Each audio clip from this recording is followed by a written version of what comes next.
really the essence of all this is about what's organic and what's simple. It seems like we all have all the pieces that we need already built in. And this is said over and over in a lot of traditions, that everything you could ever need to know, you already know. And everything you could ever need to have is already present. We could basically say that we could use the KISS method to keep it supremely simple and to eventually allow these aspects of truest nature to take the reins, and we get to be a participator or an observer or the experience itself as it unfolds. Part of this is seeing that it's really not as much about detail when it comes to experience. That this apparatus, this mind, this identity seems to be a random pattern generator or random narrative generator.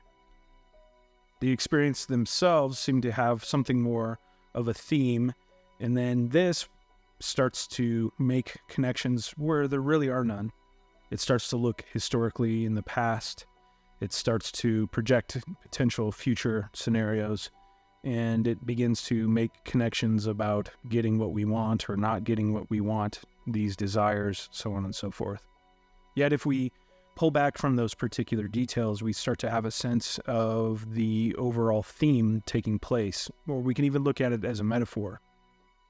Maybe life itself is a metaphor. We can see this in the traditions of religion as well, that if we get past the fundamental detail aspects and we zoom out, so to speak, and look at the stories of things like the Garden of Eden, the Tower of Babel in Christianity, we look at particular stories in the Mahabharata, and we see that the metaphor underneath those details, with even the essence of the gods, that we start to see that there's something that can be applied directly to our own direct experience. It's interesting this way. When it comes to thought, it seems to rely on the minutiae and the intricacies of details. And when it comes to sensation, it seems like a zooming in, where we begin to have a very direct experience, and it becomes difficult to have a sense of separation from what's being felt, what's being sensed. So if the whole method of this is really predicated on the inquiry of what is this without thought, then we can start to look at these thoughts in a specific way.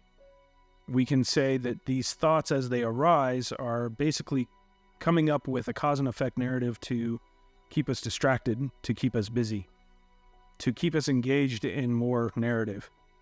And in doing so, we have a perceptual experience of displacement or disassociation from what we feel.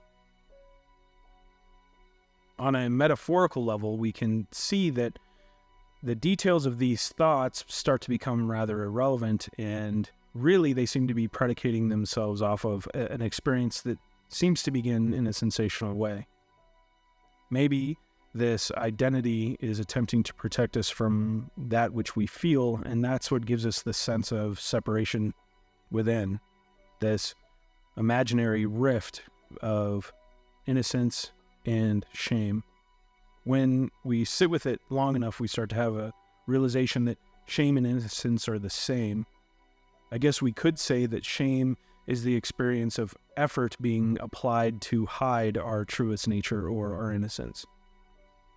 But to look at innocence in another way, to look at the nature of what is caused and uncaused, we could use a metaphor of imagining the last time you saw a beautiful nature landscape, and even in the midst of that, to be a part of that experience. And, maybe you see individual aspects of things. You see squirrels running up the trees, and you notice the rustling of branches in the wind.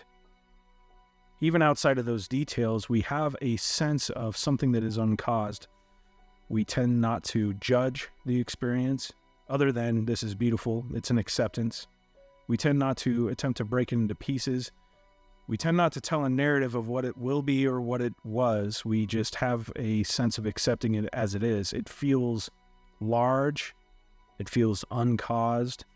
And for all intents and purposes, we have the perception of it being absolutely innocent.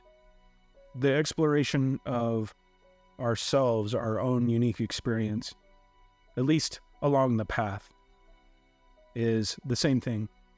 To find that these sensations are effortless, they are uncaused, they just are what they are. They really can't be changed. And we could play some more metaphor there. Here in Colorado, we have a saying, you can put lipstick on a pig, but it's still a pig. And what that's really pointing to is that it's most fundamental. It is what it is, no matter how we dress it up. Yet if we get caught up in the details, we could look at this pig and we can say, well, let's put a wig on it. Let's give it a dress. Let's give it some shoes. Let's get a whole stage of these pigs. And if we're caught up in the detail, we might not notice that it's a pig. We might really start to essentially mist the forest for the trees, so to speak. And so to allow ourselves to engage with whatever we feel on a really fundamental and direct level, something begins to change and unfold. And this is where we have some of the deeper realizations. Yet along the way, it seems to be absolutely crucial that we reach a place of recognizing truest nature. That particular paradox that arises that when we reach our most authenticity, we begin to see that there is no individual here at all. And then kind of unfolds on its own. We start to have the experience of no self. We start to have the experience of no experience. And we can point even more directly in that way. Yet we as pointers, the people who are engaging in this kind of outreach, we must meet people where they are. We could essentially point directly every time, but it doesn't really seem to ring or resonate for most people. For instance, if somebody is in the midst of deep suffering and they come here for a one-on-one session, and as we're getting into it, I say, well, your suffering isn't real. You're not real. There is no you. And that's it. That's not likely to really do much for them. So we could point in this way and say that we are the builders of bridges. We build bridges with you. And in that process, what we do is we take what we know, what you know, and we start to apply that to a place of discovering what is unknown and maybe unknowable.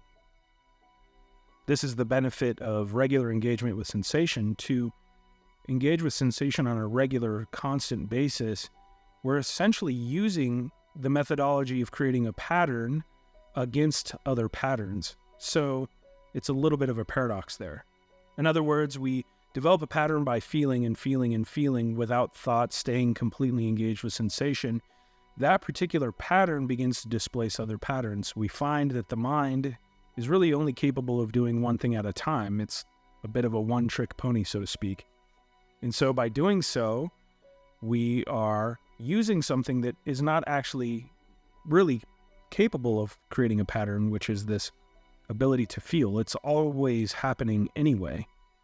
And we're displacing these other patterns along the way to reassociate, to reconcile with our truest selves.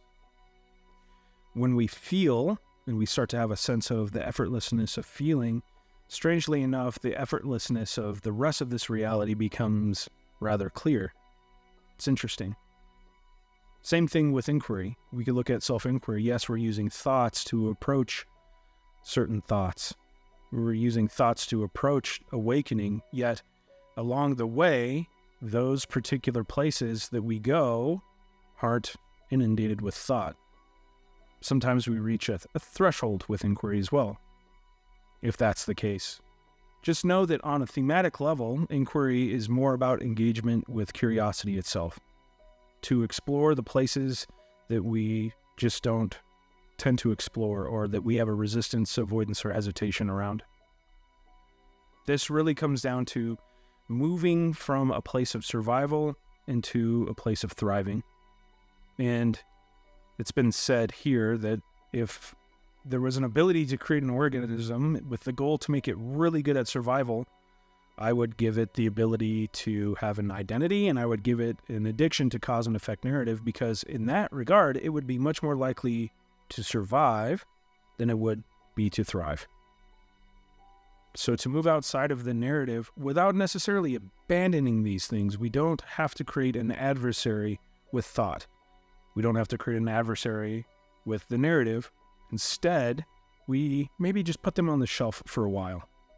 We don't abandon anything, really. If anything is going to change, it tends to change on its own, tends to shift on its own. Instead, we remain absolutely engaged and immersed in thisness, and the best compass we seem to have is sensation, because whatever we feel is immediate. And sensation without narrative is quite a unique and interesting experience. And along the way, there's some more bridge building, of course. We use the tools of what we know to begin to step into that which we don't know. And along the way, we don't create a fixation, we don't create a stance. Instead, we allow what's immediate to reveal itself. So we could say on a more fundamental level, we have an observer, and if they feel like they're fixed, then experiences will come and go and surround, and there's always a reference point of these experiences in the observer, which is actually an okay place to be, but it tends to go further than this. Ultimately, we want to become the experience, and by doing so, as we become that experience, there is no reference outside of that. And if there's no reference, how could we know what the experience is? How could we know what we are? How could we know what suffering is? It is seemingly this way. And the Buddhists seem to have this down pretty well.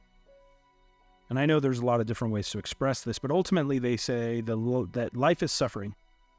And maybe what they're pointing to is that life isn't suffering as opposed to something that isn't suffering.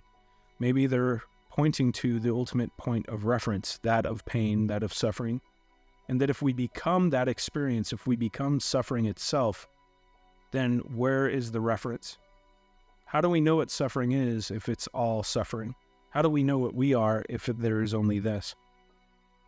It seems to be a pretty intelligent and transcendent pointing overall. So with these particular things in building bridges, to look at these experiences and not get caught up in the details, not to get caught up in all the aspects of what seem to be flaws in personality and flaws in comparison and flaws in competition. Instead, looking at it from a theme, we start to notice that there's something of a sensation that seems to be present and prevalent, and that if we get closer, more immersed and more engaged with that, we start to notice that these thoughts are additional and they become unnecessary. In a very first-hand account, there was a period of time where there was sensation arising, and then it was noticed that a second or two later, a narrative would begin about the sensation, and the experience was this: you're late to the party. You showed up late. I'm already in the midst of this. I don't need the narrative. To see thought as a secondary piece can be a major revelation, because to see it showing up after the fact gives us a sense that this is immediate, that is secondary, and kind of unfolds a lot on its own from there. So looking at this in theme, looking at this as a broad stroke, anytime we're in the midst of an experience and these thoughts begin to come up, and it will protest the closer we get to something that it deems dangerous. You'll just know by the amount of thoughts that tend to arise. The sensations themselves don't necessarily point to the intensity, but they can. The thoughts themselves will point to something happening. And when these thoughts start to go on and there's a sense of doubt, do yourself a favor and pause for a second, zoom out from that experience, and just ask, what's the theme of these thoughts? What do these thoughts feel like? And you will probably have a pretty clear idea of what's being felt. Once you have a really clear sense of this is a continuous arising, a shifting, a formless, unknowable space that we can somehow stay engaged with, then these thoughts become a lot less necessary. From there, we could say we've cultivated a sense of fundamental well-being. There are some people that as they get into individual sensation, that they'll notice that there's very acute, uncomfortable sensation each time, but then they start to notice a wider theme in their life, so some sort of tranquility or well-being kind of taking place in a wider form. That is kind of evidence of how much this is really thematic. That even though this individual experience of sensation may have been challenging or difficult, something overall is beginning to feel better. That's kind of where we want to be before we start diving a little bit deeper. It seems like this is the place where we all begin. This is probably why the pointings tend to go this direction, because to get there, things begin to kind of take their own tone, and we start to see a lot of other interesting aspects of this reality. We merge with the experience. We become the experience. Whatever it is that you feel is essentially you. And if you're feeling something that is uncaused, you are uncaused. And if you're feeling something that is effortless, you are effortless. And if you are feeling something that is innocent, you are innocent. And to have that realization begins to basically transpire into something even more immediately incredible. So maybe take the journey a little bit. Play with the themes of these experiences. Do your best to notice that these details of thought are simply there to distract, to create more narrative, and to keep us busy. And maybe from there, you'll start to have a sense of fundamental well-being, which is essentially the platform of all exploration of this reality. And who knows? Maybe it'll be worth the adventure along the way.